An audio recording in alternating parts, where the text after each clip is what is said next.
अस्सलाम वालेकुम। बेटा आज की हमारी टॉपिक है बोरिक एसिड। बोरिक एसिड है क्या? बोरिक एसिड की प्रॉपर्टीज़ क्या हैं? बोरिक एसिड किस पर्पज़ के लिए इस्तेमाल करते हैं? इनका यूज़ क्या है?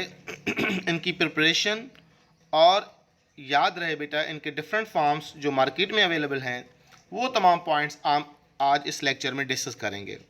सबसे पहले बोरिक एसिड का फार्मूला देखिए बेटा। बोरिक एसिड हम दो तरह से प्रेजेंटेड करते हैं। H3BO3 से करते हैं। अगर इंटर टेस्ट में सवाल आ जाए विच इज़ द राइट या correct formula of the boric acid, H3BO3। अगर ये ऑप्शन ना हो तो बोरिक एसिड को बेटा हम कुछ इस तरह से भी प्रेजेंटेड करते हैं, BOH3 से भी इसको हम रिप्रेजेंटेट करते हैं। बोरिक एसिड याद रहे बेटा soft, silkie and white crystals होते हैं, यानी कि इनका जो कलर है वो वाइट कलर होता है, सॉलिड फॉर्म में मिलते हैं और नेचर में सॉफ्ट होते हैं, ग्रेसी इन फील। याद रहे बेटा ये बड़े सॉफ्ट नेचर के होते हैं और ग्रेसी इन फील, यानी कि जैसे ही आप हाथों में इसको आप टच करोगे तो आप ऐसा फील करोगे कि ये जो है वो आपके हाथ से छोड़ रहे हैं। तो इस तरह की नेचर जो है due to their weak van der Waals forces की वजह से होती है, और ये एक ओवर से ग्लाइडिंग करते हैं, यानी कि फिसल जाते हैं ये आसानी से। अगर आप यूँ समझें कि बहुत ज़्यादा अगर इसके मॉलिक्यूल्स आप अपने हाथों में लोगे, बहुत सारे क्रिस्टल्स आप हाथों में लोगे, तो याद रहे बेटा ये आसानी से हाथों से फिसल जाते हैं। पानी की में बात की जाए तो कोल्ड वाटर में याद रहे बेटा ये स्प्रिंगली सॉल्यूबल होते हैं, बहुत कम सॉल्यूबल होता है कोल्ड वाटर में। अगर हॉट वाटर हो या वार्म वाटर हो तो उसमें रेडली सॉल्यूबल होता है, जल्दी quickly soluble in hot water.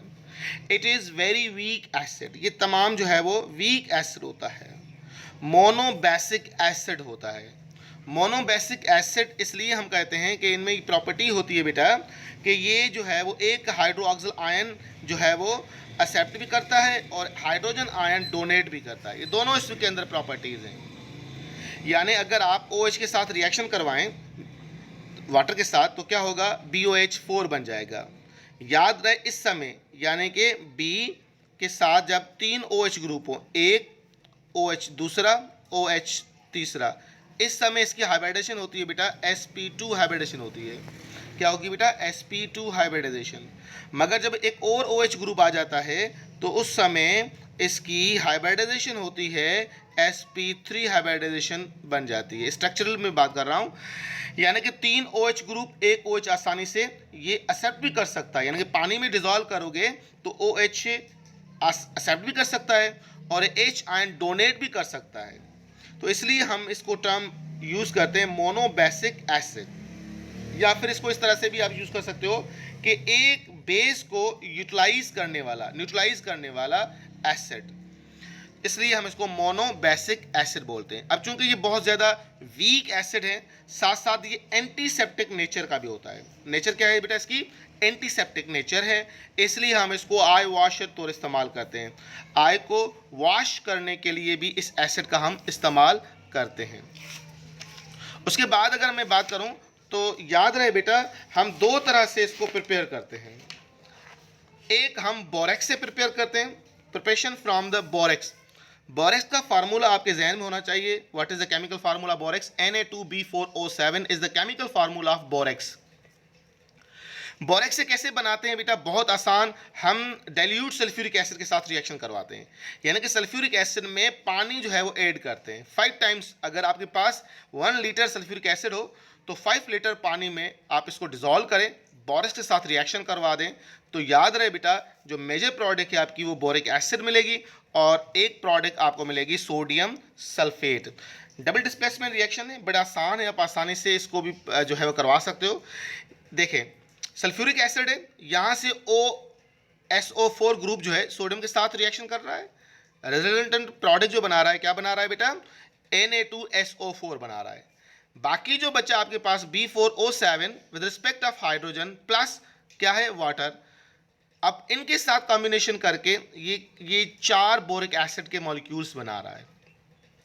Indie test में सवाल किस तरह से आ सकता है, अगर ये रिएक्शन बेस्ड सवाल आए तो मैं पहले बता चुका हूं, दोबारा रिएक्टेंट साइड आपको मिलेगी, प्रोडक्ट मेजर प्रोडक्ट का नाम पूछेंगे, या अगर कोई गैस बन रही हो तो गैस का नाम पूछेंगे, चाहे वो ऑर्गेनिक रिएक्शन हो या इनऑर्गेनिक रिएक्शन हो, कुछ इस तरह से ही आते हैं बेटा। उसके बाद हम बुरान नाइट्राइड से भी बोरिक एसिड बनाते हैं। बुरान नाइट्राइड हॉट वाटर में जब डिजोल्व करते हैं बेटा, what will happen, boron hydroxide बनाता है। बुरान की वैलेंसी आपको पता +3 है, OH की -1 बाई क्रॉस मल्टीप्लाई करते हैं तो BOH3 फार्मूला बन जाता है।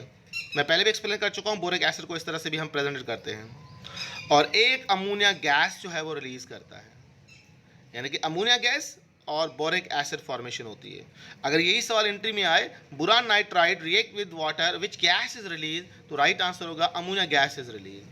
तो इस तरह से हम बोरिक एसिड बनाते हैं। बोरिक एसिड याद रहे, मार्केट में डिफरेंट फॉर्म्स अवेलेबल हैं, पर 3 फॉर्म इनके बड़े मशहूर हैं, मेटाबोरिक एसिड, पायरोबोरिक एसिड और बोरिक ऑक्साइड। बोरिक ऑक्साइड याद रहे बेटा, हम बहुत सारे पर्पस के लिए इस्तेमाल करते हैं, उनमें से एक पर्पस इसका टुडेज जो है वो वाइटनिंग क्रीम में भी हम इस्तेमाल करते हैं।